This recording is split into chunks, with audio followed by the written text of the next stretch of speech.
to kind of give a little bit of just some, I guess, some housekeeping type of setup notes of how we're going to. Troy's doing a beginner's guide to real estate investing that Maddie is. Uncle Jim is here. It's live on Facebook. So, okay, there we go. We are officially live on Facebook and on Zoom. Awesome, rock and roll. This is so cool.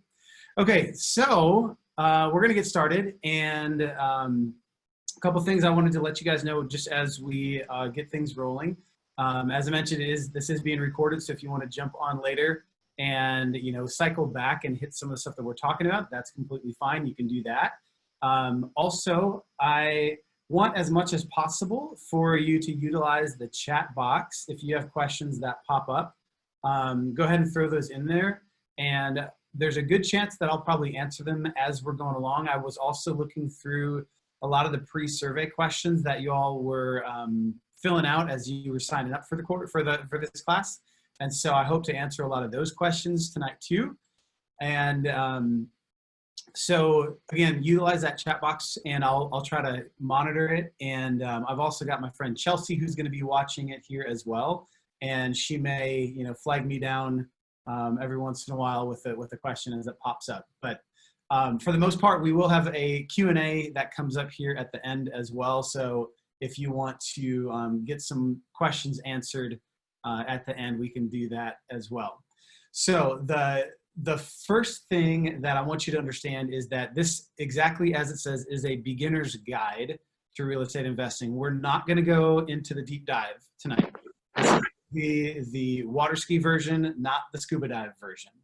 So we're going to look at just kind of a surface level, big idea, big picture of a lot of the topics that we're covering. And then if it's something that later on you want to dive deeper into or have more specific questions, then by all means we can schedule one-on-one after this and jump on to answer some of those questions. So off we go. First of all, just a quick little introduction. I think most of you know who I am, but if you don't, my name is Troy Jaster, and I live in San Antonio, Texas. Been here for about 17 years. I used to be a middle school teacher, which I was once told means that I get first dibs going into heaven. So that's looking in good shape for me. I have been a full-time realtor with Keller Williams for just over 4 years. I started in May of 2016. And in about August of 2016, we started the Real Estate by Design group here in San Antonio. Real Estate by Design is also located in the Dallas-Fort Worth market. And so we cover both the DFW and San Antonio areas, the surrounding areas, of course, too. So personally, I have, in those 4 years, closed over 160 transactions. That's about 40 a year on average, of course. And we as a team do about 400 units per year for a total volume of about $100 million on an annual basis. And one of the things specifically about what we're going to talk about tonight is that about 2 or 3 of these past years, I've had a lot of experience working with specifically investment and investor clients, and to the point of selling, buying or selling several units a month with investor clients. And so what I'm going to be talking about tonight is some of the stuff that I've learned from a personal standpoint, some things that I've learned from a business standpoint as well. So the topics that we're going to cover, we are going to take a high level look at the categories of real estate investments. We're going to be looking at the different funding options. We're going to be looking at how you find the deal, which is possibly one of the hardest and yet maybe one of the most fun parts of it. And the next part, the real life case studies, is probably going to be where you may be most interested, because you'll see I took a selection of actual properties that actual real estate investors have bought and held or flipped or whatever. And we're going to actually look into the examples of what they look like and what the outcomes have been. And then I'll finish up with some resources for you and a Q&A time as well. So, and again, if you have some of those questions, throw them into the chat box, and we'll either check them out right away, maybe if it's topical for the points, and if not, then we'll make sure to hit them before we end the night. Okay, so when we're talking about real estate investment categories, the first one is the one that is the most, I would think, well known because it's mainly what everybody thinks about when they're thinking in just very broad terms about real estate investing, and that's the long-term rental. So for, lack of a deeper discussion, this is basically you buy a house, you hold it for a long time, and you rent it out to somebody. That's essentially what we're talking about when we talk about the long-term rental. The short-term rental is something that really has just gained popularity in the last few years. And that's when we're talking about Airbnb, VRBO, vacation rentals, things like that. Fix and flip, that is everything that HGTV is built on. Every house flipping type of show that that gets all kinds of ratings and everybody loves seeing. And this is what I think, this is like the sexy side of what everybody wants to see when they're looking at real estate investments. The house hack might be one that you are not familiar with. We'll go a little bit deeper into it later on, but just on a very surface level, this is the idea of having a property, whether it's a duplex, a triplex, a quad, maybe it's even a single family home, but one person or one group or one family is living in it and then they're renting out extra portions of it, extra rooms, extra sides of it, and essentially living in part of it and renting out other parts of it. So we'll go a little bit deeper into that. And then the commercial side. We're not going to really dive into commercial at all because really commercial is the same of all of these on the list, the long-term rental, short-term fix and flips. All of these things can happen from a commercial standpoint as well. You're just dealing with commercial property, obviously. So you could have long-term rentals of retail space, of short-term rentals. You could have, same thing with commercial. You can have fix and flip. You can have all those things still happening from a commercial standpoint. I will tell you that I know where my gifts are and where they're not. I don't know commercial real estate as well as I do residential. Now that doesn't mean that I can't help you with commercial, because what I can do is connect you with the right people. There's great agents that I know that work very heavily in commercial properties. So if that's something that you're looking for, I can definitely connect you with the right people. The biggest thing that I think that, that you want to be thinking about when you're looking at these different investment categories is, what is your desired end result? That's the big question. Is your desired end result to have 100 different properties and to be, a landlord for 100 different properties and to have all of this rental income? Is that your desired result? I don't know. If it is, great. From a short-term rental standpoint, I kind of have this dream of anywhere that I want to vacation, I kind of want to have a house there, and then I'll just Airbnb it for the rest of the time. So if I, want to go on a ski trip, well, I'll just buy a house in the mountains and have a house there that then I Airbnb the rest of the, for the other 51 weeks out of a year that I'm not on a ski trip. So there's all sorts of different ideas, and ideally you need to figure out what is your desired end result. So for me, I'll tell you one other thing that I'm a big believer in, you put it out into the universe and it'll come back in one way or another. From a commercial standpoint, I want to have a self-storage unit. Reason being, because I have a boat that I have to store in a storage unit, and I would rather have my own storage unit and then have a bunch of other ones where other people can store stuff and pay me. That's kind of the way that I'm thinking about it. So if you know somebody out there that's looking to, offload a commercial self-storage, get in touch with me. I'd love to jump on it. Okay, so funding options. Now, this is where it can be really, really simple, and it can also get really complex. So first one on the list, cash is king. There's no question. If you're able to make purchases in cash, no question, that is the easiest way, the fastest way, the most cost effective. There's tons of pros as to why cash is the best option when purchasing.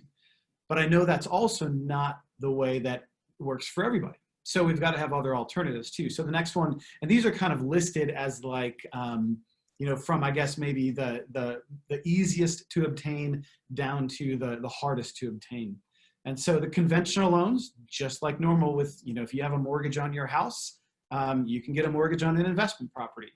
It's not well known that you can actually have multiple mortgages. Of course, you can't, have a bazillion of them and have no income to show for it. there still are all sorts of lending rules and stuff that apply, but they're out there. There are absolutely regular conventional loans for investment properties. The owner finance is a way that a lot of investors will choose. And so essentially the idea there is somebody else is selling the property, and rather than them selling it to you and you pay in cash or you pay a conventional loan, instead they sell it to you and they still are the bank. So you're making payments to them. So that's the owner finance setting. The private money setting, that's where it's kind of that, traditional idea of like, you've got the rich aunt or the wealthy uncle or that person that might just be a neighbor or a family member or a friend that is sitting there going, I've got some money and I want to invest it, but I don't really want to go through the hassle myself of buying a property and fixing it. So I'll let you do it, and then now you've got a private money relationship. The hard money loans, those are generally speaking are going to be a short term and very high interest. A lot of times these are used for the fix and flip options. So hard money loans can sometimes be as high as 9 or 10 or even 12 or 13% interest, but they might only be for 6 months, 9 months, 12 months. So it's a short amount of time, and it can be cost effective if used correctly, but it also has a catch to it. So all of these scenarios have pros and have cons. There's no one size fits all for everybody. There's different versions and different reasons that different people have a reason to buy using these different methods. So that's the hard money loans. Okay, HELOC, that stands for Home Equity Line of Credit. So the idea here is, let's pretend you've got your personal home. Just for the sake of easy math, it's worth $200,000, let's just say, and pretend that you still owe $100,000 on it. So that means that the other 100 is your equity in the house, and so you can get a home equity line of credit, which, if you look at it, is kind of like a really big credit card based on your house, and they'll give you a percentage of that equity to use as a line of credit or kind of as like a loan. So a lot of these are usually done with like your local regional banks or credit unions. You just have to see what sort of banks are allowing it, what's available for you. So that's a home equity line of credit. Then if you're new to investing, you probably have not heard of the BRRRR method. The BRRRR method is the buy, rehab, rent, refinance, repeat. That's what the BRRRR method stands for. The way that you look at this is, you're buying a house, usually in a condition that needs improvement, you're rehabbing it, you're renting it out, so you're holding it for a long time, and then you're going to refinance it at a higher rate, because now once you've done these improvements to it, it's in better condition. So you theoretically should be able to get a bigger loan value on it. And then once you do that, you can repeat the process. So that's, again, the super high level version of it, not going in depth by any means, not going to dive too deep. Then the last two, as I put here, just a combination of those methods and creativity, because here's the thing. If you find a great deal, there's going to be a way to find money for it. I can tell you that. I also know that the really, really great deals aren't just found. They don't just fall into somebody's lap. They're created. And it might be that you have to get creative in order to make those happen. It might be that it takes a combination of these things. It might be also just based on your risk tolerance, your comfort level, your availability. So that's why I said, again, there's not just a one size fits all for everybody.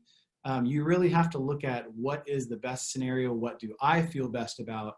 What's the best scenario for the property, for the intended use of the property? There's a lot of things to consider when you're looking at the funding options. Okay, next.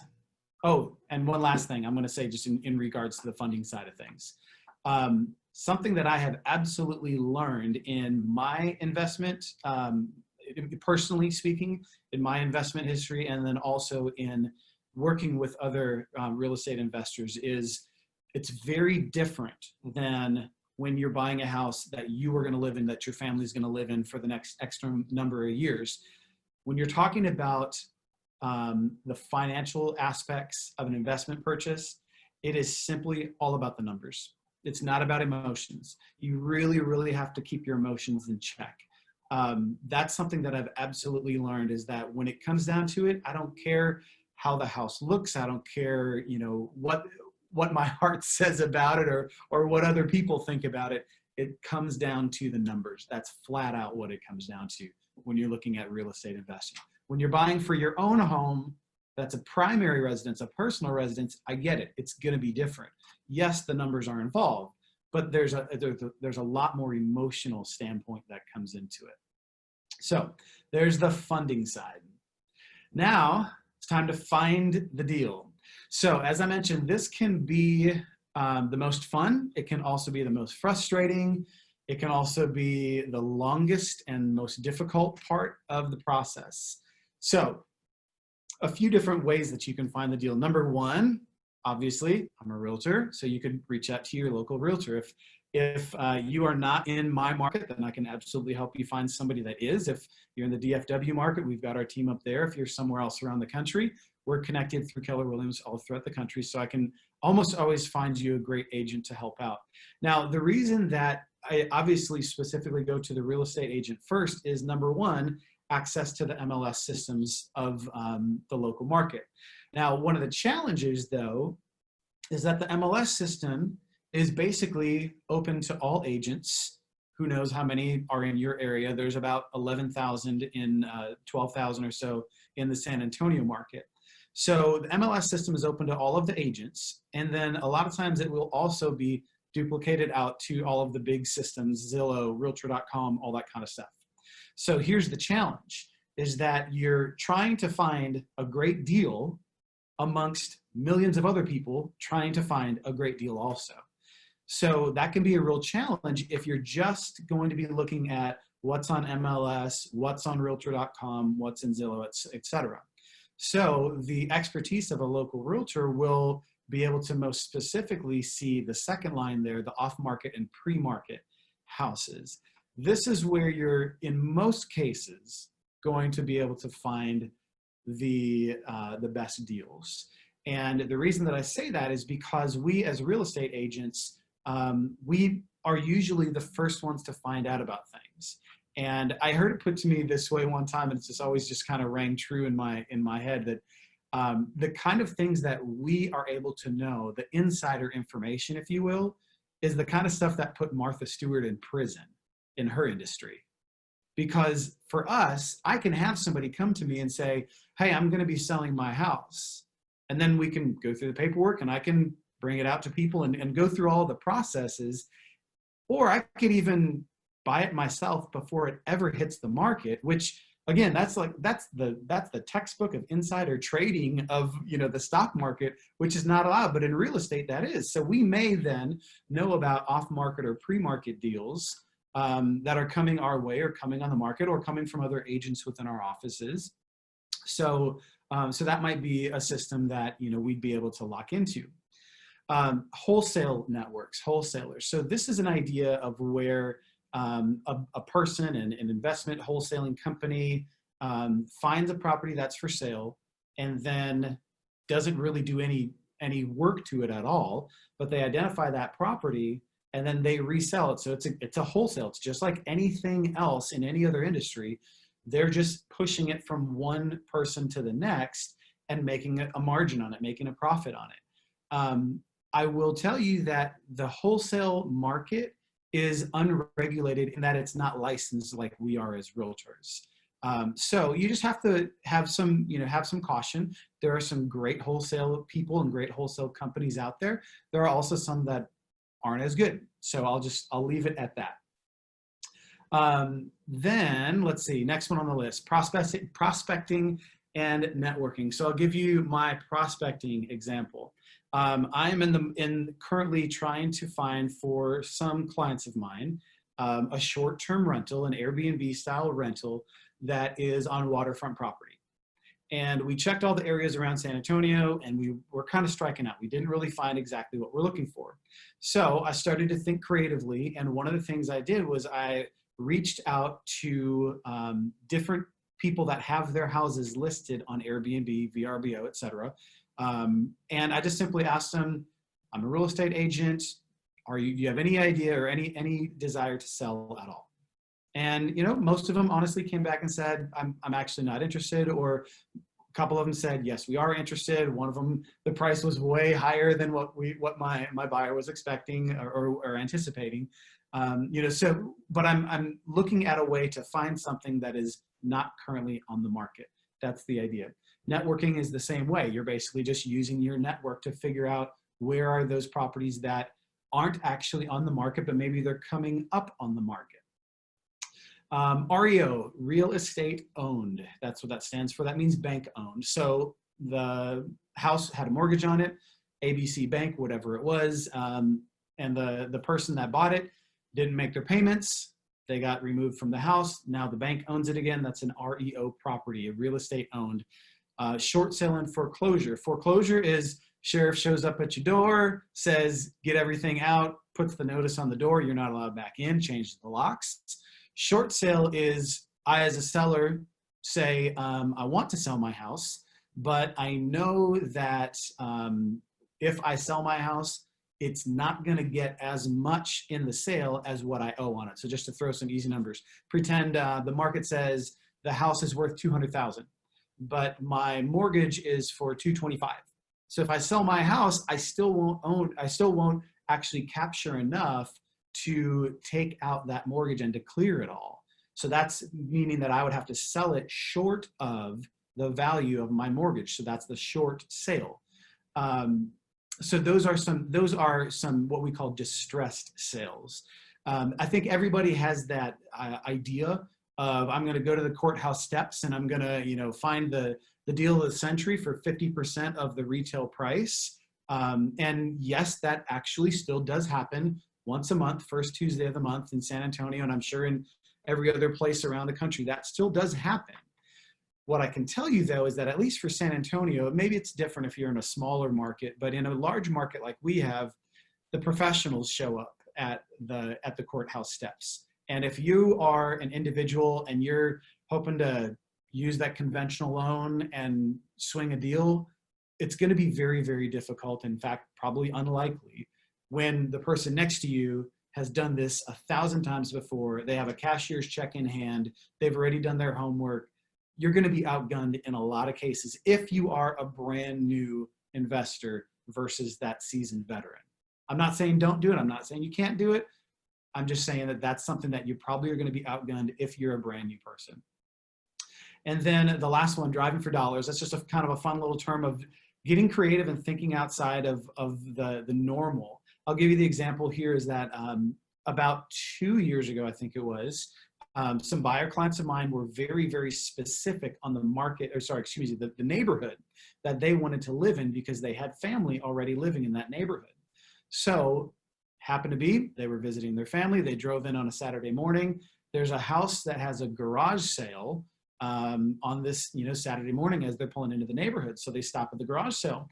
They just start chatting with the owner of the house and said, "Hey, what's the deal? What are you doing? What's going on with the garage sale?" And she says, "Oh, I'm going to be selling my house." Immediately, radar went up. Now they weren't investors, but they were looking for a primary home very specifically in that neighborhood. So think about this. There's a good chance if you have somebody who is doing a rummage sale or a garage sale, maybe they're getting rid of stuff because they're looking to sell their house. So could be something that that you stumble upon.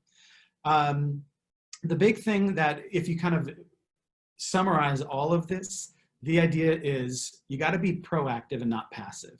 If you're passive, you're sitting back and you're just waiting for the same properties that everybody else is waiting for, and then chances are you're not going to be getting as good of a deal on it. If you're more proactive, then some of those things that I mentioned, like going out and when I was reaching out to people on Airbnb directly, and this idea of asking somebody who's having a garage sale why they're selling, all that kind of stuff. So That's our finding the deal section. All right, now time to get into the first case study. So before we start this section, just in case anybody is joining us and just jumping in, just a quick recap. The chat box is there. I'm also checking over on Facebook Live, and I see there's a question of, I didn't know the house hack term. So we're gonna get back a little bit deeper into that in a few minutes as well. So here we go with the first case study. So this is our long-term rental case study number 1. So here's what it looks like. You see the picture here on the center of the screen of what the house looked like on day number 1. And just to give you some context, this was purchased, I don't know the exact date, but it was right in the middle of March of this year, 2020. So that probably already is kind of piquing your radar going, yeah, there were some things that were happening on in the month of March in 2020. So just some of the hard data, the facts of it. It's a 3-bedroom, 1.5 bath house, 1,150 square feet. It was purchased for $88,300 with a 20% down conventional loan. The rehab cost was $1,720. So that means that the cash required, which is rehab plus the 20% down payment, was about $20,682. The timeline from when the investor purchased this house to rehabbing it to having a tenant in as a renter, lease in hand, was 39 days. Now, that last line on there is the biggest variable in there because you see in the picture over there on the right side, the investor and their daughters and his dad did almost all of the labor. In normal years, when COVID was not ruling the world, they actually would have contracted out a lot of that work. But just as it turned out, they were able to, kind of do a bunch of the work themselves because really, a worldwide pandemic gave them a little bit more free time at home than they expected. So that number is the biggest variable in this one particular term. And it simply is because of COVID.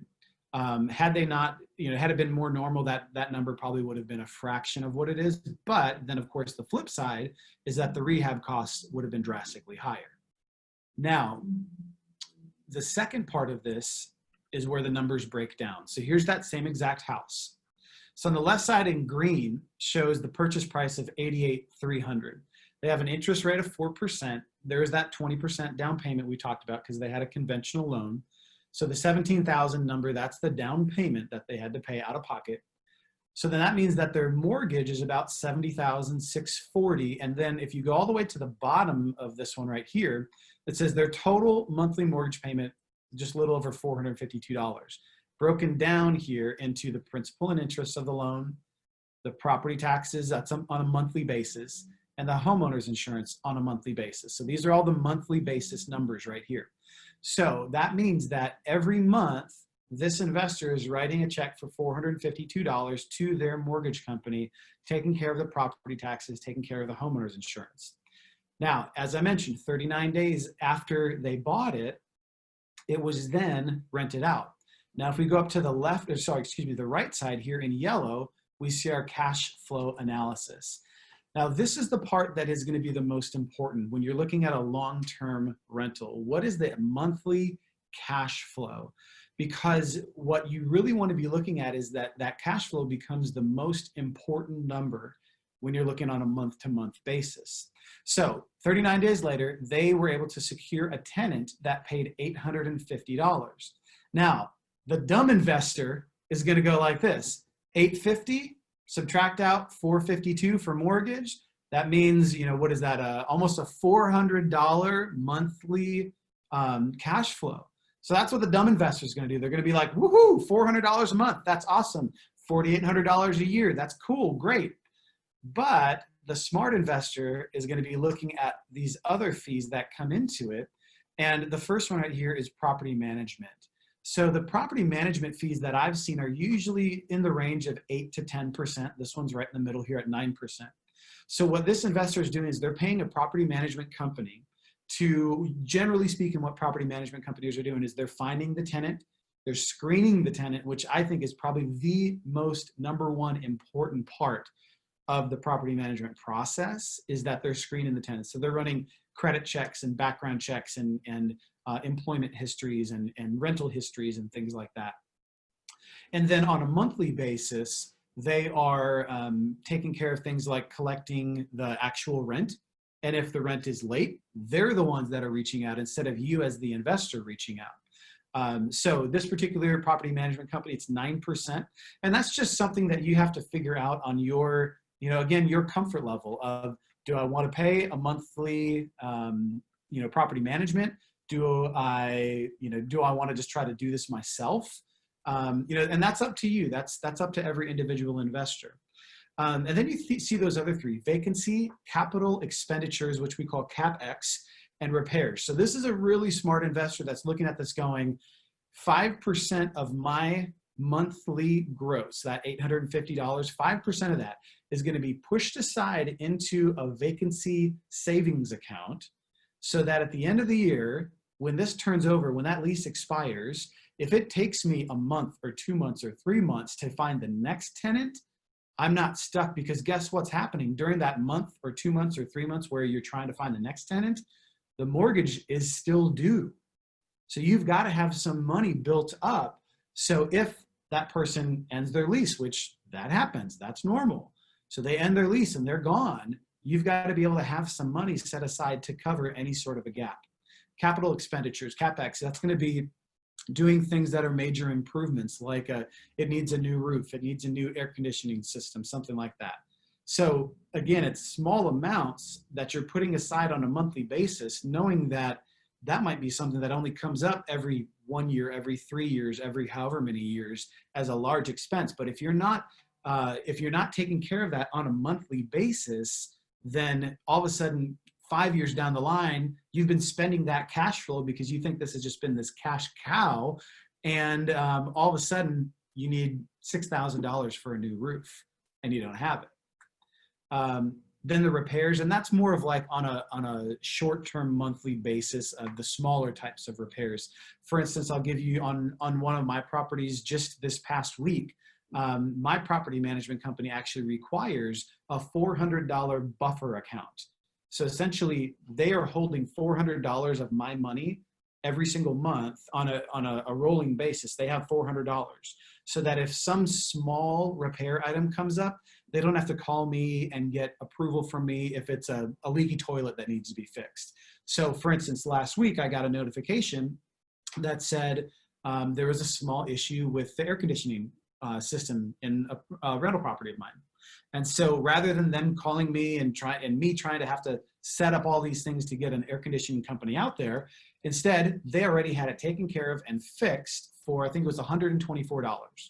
So next month, when I get my gross amount from my tenant, they'll take out $124 just to bring that fund back up to $400. So those are the sort of things that are happening on a month-to-month basis. So again, the smart investor is looking at all of these things and saying, from that $850 at the top line, I not only have to take out my mortgage, but I also have to consider property management, vacancy, all these different things. And so my monthly cash flow in reality is about $211. And if you add all those up, the property management, vacancy, et cetera, 9, 14, 19, 22%. So almost a quarter is taken up in the property management fee and just being a smart investor. Now, that might sound like a lot, but also realize you're putting money away for a rainy day. Sometimes it doesn't rain. Sometimes by the time that you sell the house, you didn't need to do all those things. Maybe you have some money built up. Or maybe when you did the rehab, you addressed a lot of those things up front. It all depends on what your individual case is. But the number that I want you to now think about as we go on to the next pieces, because this will make sense when we continue on, is if you look at the $452 mortgage amount, and then you just add up the rest of these right here, I did the math for you, it's $638. So $638, the way that I would look at this, and I'll just put it in my own terms, $638 is their break-even amount. If they get $638 on a monthly basis, this investor breaks even. Anything else after that is profit. So those are some of the things that are in my mind, and you'll see why I say this as we go into the next couple of slides. But the thing that I really want you to understand as you look at this slide before we continue on is notice the detail. I didn't put these numbers together. I asked this particular investor, I said, hey, would you mind doing this? I'm going to be doing this presentation. They said, here's all the numbers. So notice the detail here that they're going into, because the thing that I found out is math is not emotional. Now, you might have an emotional reaction to it when you see it, because it might be good or it might be bad, but math itself is not emotional. It is just facts on a page. It's black and white. So again, it goes back to what we said earlier of it's just about the numbers. Okay, case study number 2, also a long-term rental. Now that we went super in depth on that first one, and you're familiar with a lot of the terms and the ideas, I'm gonna breeze through these next couple a little bit quicker so that you understand, because we've already basically established an understanding here. So case study number 2 is a long-term rental. And my question about this one is, and for you to be thinking about if you're wanting to get into the long-term rental field, my question is, are you currently living in your next investment property? That's my question. Because here, this particular house was a primary residence of the owner for about 7 years before they moved out of it. Now, when they moved out of it, they just decided to not sell it and instead turn it into a rental. So that's my question then. Are you living in your next investment property? Maybe you are, maybe you aren't. Not every house is a great rental house. Not every house is a great flip house. You know, there's different reasons for different houses, but that's my question to you. So as we walk through this, the purchase price 7 years ago, $190,000. When this became a rental earlier this year, the investor decided to do what's called a cash out refinance, meaning that they refinance the house. So the clock gets set back to 30 years. If the first mortgage, you know, started 7 years ago, I guess that'd have been 2013. And so they're paying down on it for 7 years. And then now they decided to refinance it. So the clock starts back at 30 years now. But when that happens, an appraisal has to happen. So this house was appraised at $269,000, meaning that in about 7 years, they had $79,000 of just appreciation. And then also consider whatever they had paid down on the loan in those 7 years. So now they have a ton of equity in the house. So a cash out refinance means this: we take that $269,000 top line number, and you're allowed to take 75% of the appraised value. So 75% of $269,000, hopefully I'm not running too many numbers here for you, but 75% of $269,000 is $202,000. Okay, so now we take that $202,000 number, and they bought it at $190,000, so there's already a gap there. But in those 7 years, they paid it down to about $160,000. So now you go from $160,000 to $202,000, and you say, you know what? $42,000 is cash taken out. So that becomes cash into the pocket, well, literally a check into the pocket of that investor. So what this does then is says, here's your check, here's your $42,000, and now we're resetting the clock back to 30 years. So you didn't just pay down for the last 7 years, we reset it, and now we're resetting it at $269,000 as the appraised value. So what that means now, if we think back to the last one, that break-even number was $638, I think, on a monthly basis.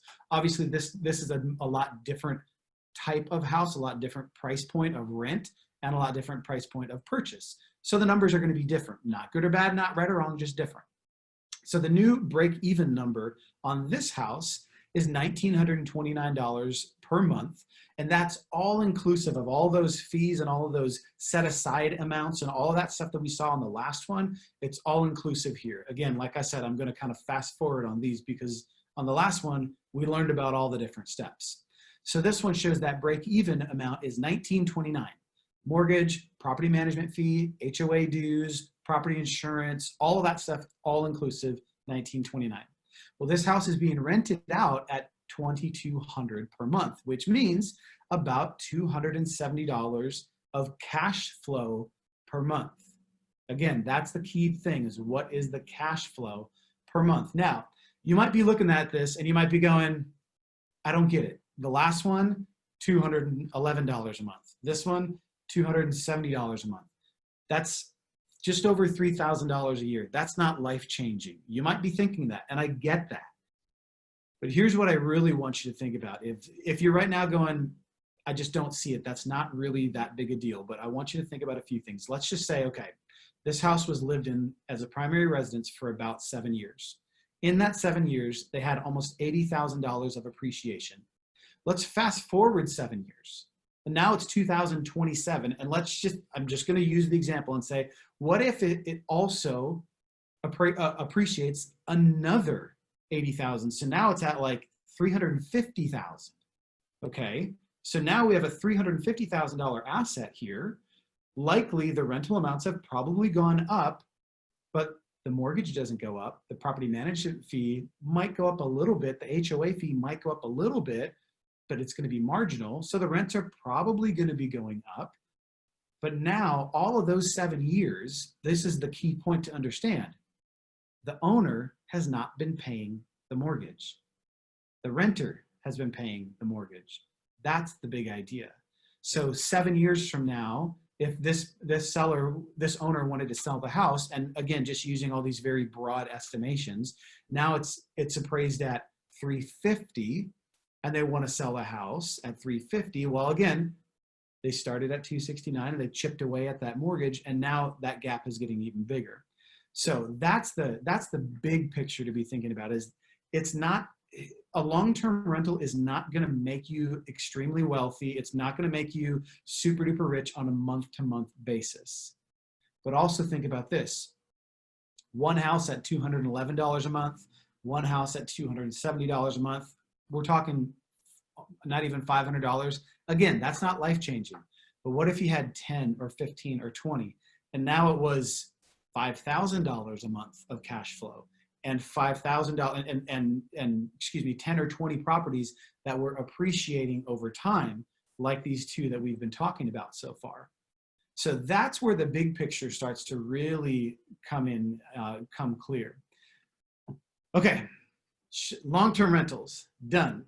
Gonna do a quick little check-in over here on Facebook, and I see, oh yeah, cool, there's some comments on there. Like it, good. And again, as we continue through, if you have questions, pop them into the group chat, and I'm happy to answer those as we are continuing on. I hope that you guys are having fun, because I am. Okay, short-term rental. So this is your Airbnb, your VRBO, your vacation properties that I mentioned earlier. The property here that we're talking about was bought for $185,000. Vacation properties or second homes have different loan amounts that or different down payment amounts, excuse me, that are required. They can be as low as a 10% conventional loan. There are different processes and different fees and things that come into it, but they can be as low as a 10% conventional loan. So this one was purchased like that. This one is also being used as part-time private use, part-time rental. So part-time, Airbnb type of rental. So again, we'll breeze right to the facts. The monthly break-even amounts, mortgage, utilities, HOA, all that kind of stuff, homeowners insurance, all those things. On this one, it's about a $1,500 monthly break-even amount. Now, when you're looking at a short-term rental, it's a very different concept of where your profit and where your income is going to come from. You have to look at what is the average nightly rental, because now you have to think in terms of a hotel. So for this one, over the past year, the average nightly rental was $135 per night. Now, granted, that was not rented out 365 nights out of the year. That's not the intention of the owner. Instead, this is something to be seen as a supplement to ownership. So all that has to happen then for this particular house to break even is 11 nights out of any given month, using all the averages, 11 nights out of any given month. If they're rented out, this homeowner breaks even. And you could look at it then and say, okay, well, obviously, if 20 nights a month are rented out, now you're making a huge profit. But then on the flip side, 0 nights a month. Hello, COVID, the last couple months, Airbnbs, VRBOs, this type of thing have been absolutely devastated. That market has been just completely devastated because people, number one, aren't traveling as much. Number two, they're just concerned. Sometimes it's on the owner side, sometimes it's on the renter side. They're just concerned for health and cleanliness and all of those sorts of things. So who would have ever thought that that would be something that we'd have to be discussing? You know, if you would have asked me that 3 months ago, this wouldn't have even come into the conversation. So this is something where it is a little bit more volatile. The upside can be a lot bigger because there are absolutely houses that in a traditional sense, it might only rent for $1,000 or $1,500 a month, but in a short-term rental sense, they're taking $2,000 and $3,000 and $4,000 a month. So the upside can be huge, but then your downside also, like I said, it could be seasonal, it could be tourist driven. A lot of times they are usually tourist driven. So when, you know, here in San Antonio, there's a lot of people that are in the downtown area. So when events are happening downtown, sometimes we'll have the Final Four in town, we'll have the Alamo Bowl every year. Fiesta is always happening, except in 2020. Fiesta always happens in April. So, you know, those are times when the demand is much, much higher. But then also, whether if you're not even just thinking about the traditional tourism sense of short-term rentals, you also have to think about, you know, just I'm in my office right now, and just on the other side of the highway is our medical center. And so a lot of times with the short-term rentals, it might be a doctor or a medical staff person who's coming in just for 30 days or 60 days, but they're not doing a 12-month lease per se. So those are just some of the different things that you can be thinking about where you're renting out maybe on a 1 month at a time or even a night at a time version. The last piece on this that I'll talk about is, and this is a completely extra layer of the conversation, but something that you definitely need to think about. Insurance coverages. Whenever you have any kind of an investment property, it's different than when it's your primary home. If it's a short-term rental, if it's a long-term rental, if it's a fix and flip, these are all different types of insurance coverages. So make sure that you are connected with a really good insurance provider that can get your homeowner's insurance. If you don't have a great one, I do, and I can connect you with those. Okay, case study number 4. This is now your fix and flip. So as I mentioned, this is everything that HGTV was built on, is the short-term flip and the sexy side of swinging sledgehammers through walls and, you know, throwing things in a big dumpster and sweating and throughout the house, and then at the end finally seeing this beautiful finished product. So I will tell you that a lot of you may have seen, this is actually a house that I personally, my wife and I purchased last year, actually right about this time. I think we closed on it. In fact, it was on the last day of school. So I think it was like June 6th, maybe. So, so we bought this house last year in a kind of a suburb of San Antonio called Schertz. And we'll, you know, backtrack for a second. When I talked about how do you find these deals, this was one of those pre-market ones. The seller came to me. It was an estate sale. It was something that the owners had passed away, and it had been, you know, passed along to the heirs of the estate. They asked me to list it. I ran all the numbers on it, and I said, hey, how about instead of listing it, I just buy it? And they said, okay, numbers look good. Let's go for it. So this one was purchased for $102,000. And it was, we used a 25% down conventional loan because with investment homes, again, some of the numbers can be different.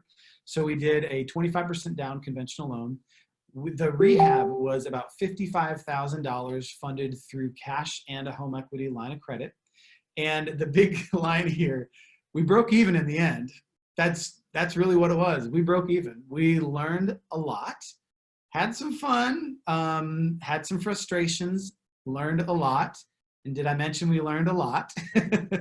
and like I said, we broke even in the end. And you know, the funny thing about it is, I think whenever you're talking about anything involving your first investment purchase, whatever it is, if it's long-term, if it's short-term, if it's a flip, whatever, whenever you're looking at your first one, it all has to do with your mindset.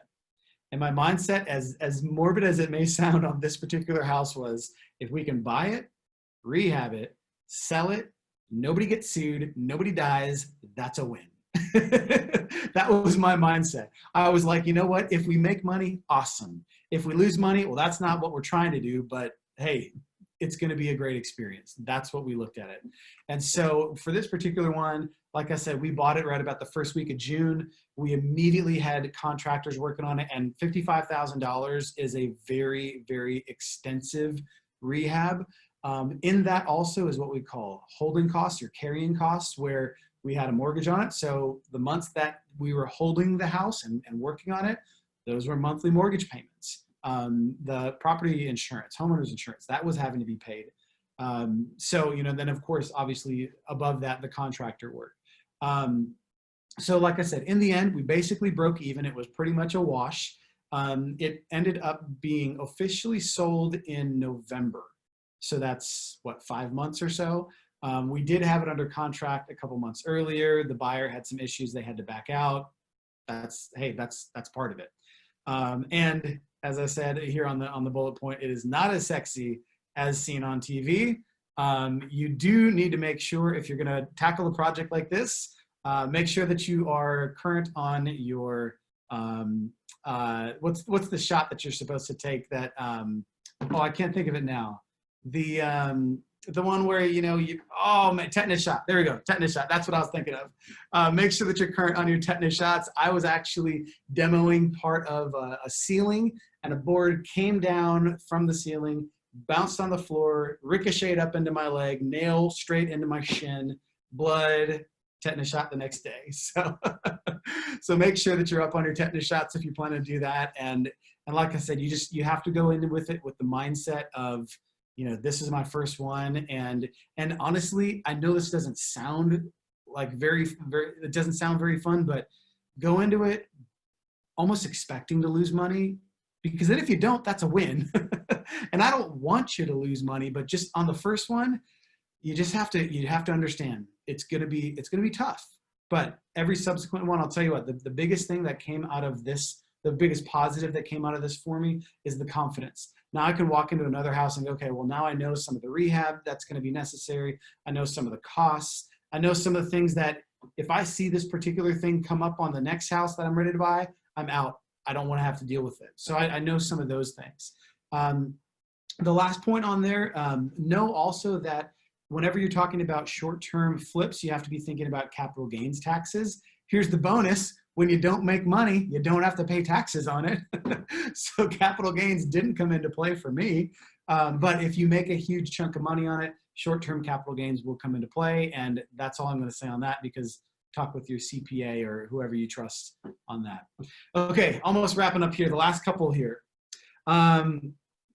The house hack. Now, this is one that we said from the beginning you probably haven't heard of because it's just not as well known. And this actually, before the term even came up, and this was just kind of one that somebody had invented as the house hack, I actually realized as I was thinking back to it, one of my best friends in college was doing this exactly. They just didn't call it a house hack. So here's what it is. There was a house that one of my friends purchased. He actually, as a 18-year-old, purchased the house, his name on it. Of course, his parents helped out with it, but his name was actually on the purchase of the house.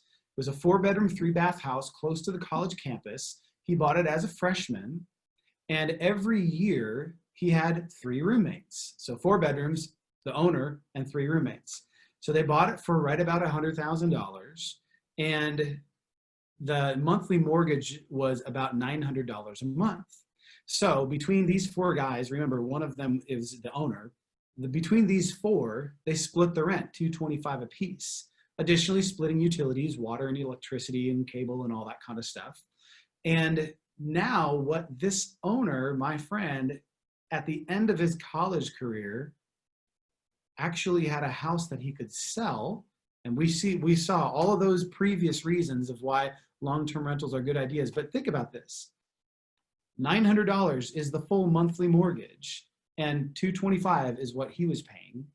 And then $225 from this roommate, $225 from this roommate, $225 from this roommate. So 3/4 of his monthly payment was being taken care of by roommates. So the way to think about this, and this I heard it explained this way, and I thought this was phenomenal, is if you think about it on a spectrum of over here is comfort, and over here is profit. And the closer you get to comfort, the farther you are from profit. The closer you go to profit, the farther you go from comfort. So here's the farthest from comfort. You've got your family, you've got your kids, all that kind of stuff. And actually, I have a friend of mine up in the state of Washington that 2 years ago, I think it was 2 years ago, maybe 3 years ago, sold their big house that they loved and all that kind of stuff where they were growing their family, sold it, bought a duplex. So definitely a downward step in size and in value. But they bought this duplex and their family of 4 lived in one side of the duplex and they rented out the other. So what they were actually getting in rent on the other side of the duplex almost covered the entire house. So they're nearly living for free. Now they did this as a short-term thing. This is not something that they said, okay, we're gonna do this for the next 30 years. They did this as a very short-term thing. So this is then the house hack. So it was, again, for their family, they looked at it as, okay, for a very short amount of time, we're gonna go far away from comfort, but we're gonna go really close to profit. Now you could look at it and go, hey, that's not my thing. I'm not doing that. Okay, that's fine. No judgment, no right or wrong, that's fine. Just realize that if this is the route that you wanna go, think about it on that comfort to profit spectrum. Also, the kind of last point here is that I personally think this is a great alternative to the traditional college dorm room apartment lifestyle. If you think about, the way I did it and the way probably most of you did it was you lived in the dorm for a year or two, you lived in an apartment for a year or two, maybe you lived in the fraternity house like it shows here in the picture for a while. But whatever you did, you're always a tenant. And I think back to my, the best house that I lived in when I was in college was this 100-year-old house on a street of other 100-year-old houses. And one guy who grew up on that street, one by one, was buying the houses as they came available and suddenly was owning almost the entire street. And one by one, he was increasing the property value of that street because the houses that he had, he kept in great condition. So these are some of the things that you can be thinking about as you go through. All right, now got to give some credit out to the resources of where I'm getting all this information because I promise you I don't have any original thoughts. I just listen to things and read things and listen to other people and then try to present it as if it were my own. So no, but seriously, one of the really big, pardon the pun, aspects of where I'm listening and growing in real estate investing is through the Bigger Pockets podcast. It is also a tremendous website. It's a whole community. It's an online forum. So biggerpockets.com, that's a huge one. Additionally, the Real Estate Rookie podcast is a great one because sometimes on the Bigger Pockets podcast, they can get into people that have 200 units, 500 units, and then get into some really high level in-depth stuff. And so again, going back to where we are tonight this is the introductory level. So the Real Estate Rookie podcast actually just started a few months ago. I think they've probably got 10 or 12 episodes out right now. But these are all people that have, 1, 2, 5 properties, maybe 10 at the most. The BRR, the BRRRR book, that was the buy, rehab, rent, refinance, repeat book that came out about a year ago by one of the Bigger Pockets guys. Rich Dad Poor Dad is a classic Robert Kiyosaki book, just about mindset, about wealth building. Bigger Pockets website I mentioned, and Not Your Broke Brother-in-Law being your best resource. Because think about it this way: if you're getting fitness tips from somebody who's 800 pounds, probably not the best person to get fitness tips from. If you're getting wealth building and investing tips from somebody who's broke, probably not the place to be either. So with that, my time is done, and I will absolutely open it up to questions. If you want to, oh, look at that. How about that? Exactly 1 hour, 8:02 on the dot. So if you want to take off, that is perfectly fine. I love you. We'll see you later. Ask me questions if you want to. If you want to hang out for a few minutes, just unmute yourself and pop up with a question. I am absolutely happy to answer those as well. So this is a free-for-all. Jump in if you want to.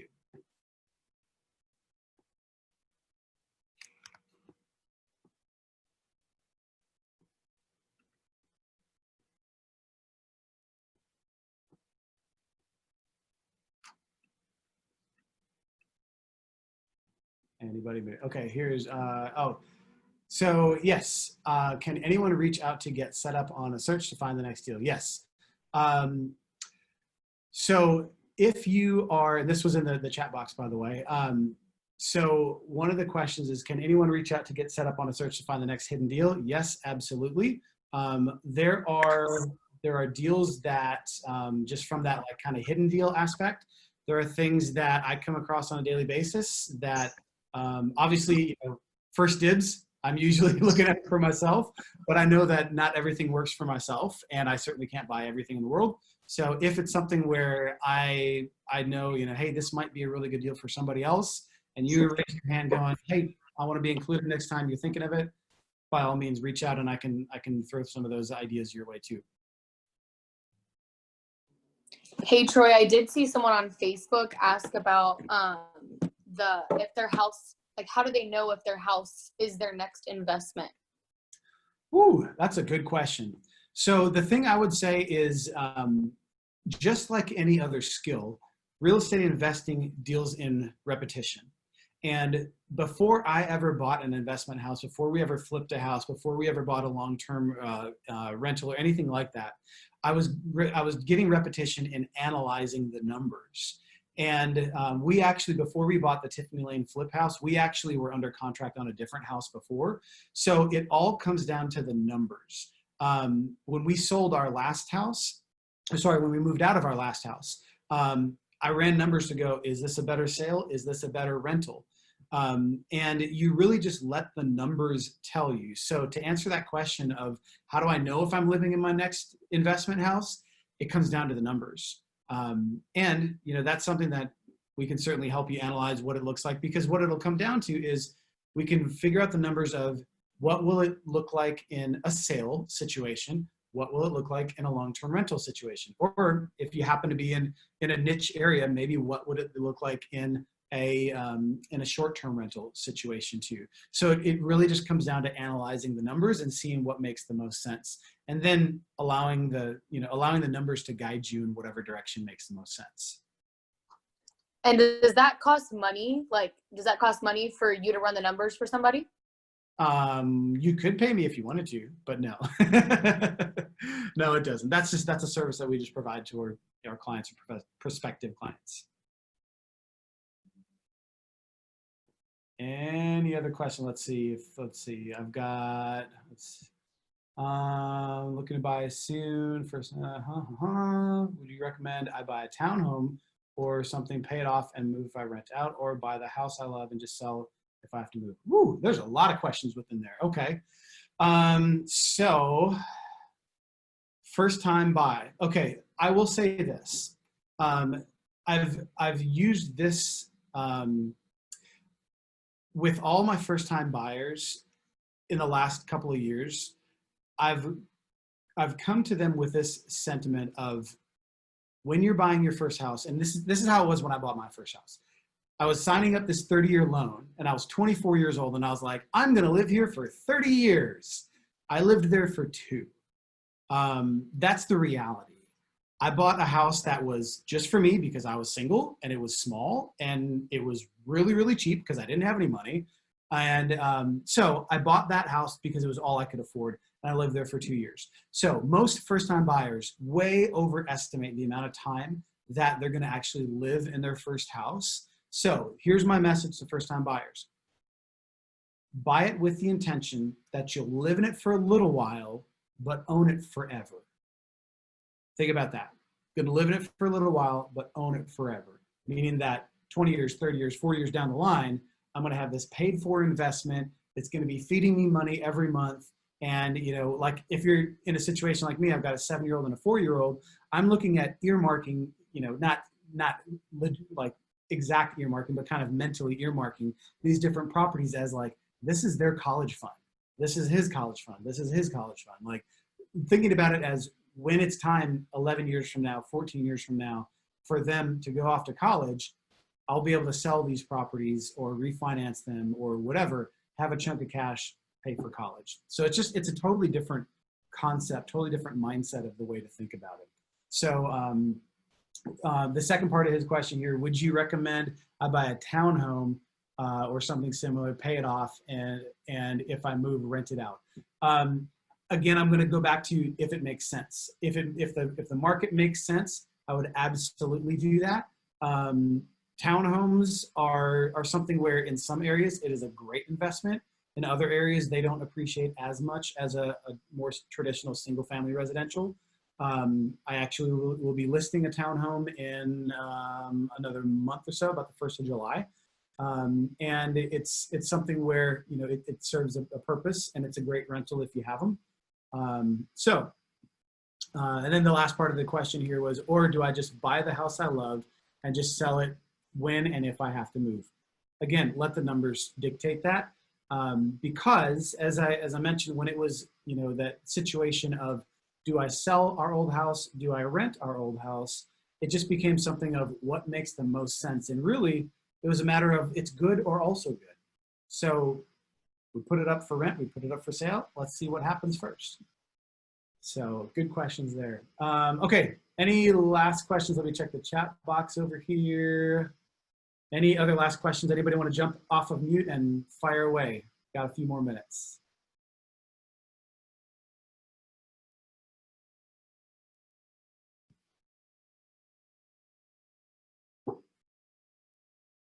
All right, well, I guess seeing none, that will be the end of the night tonight. So thank you guys so much.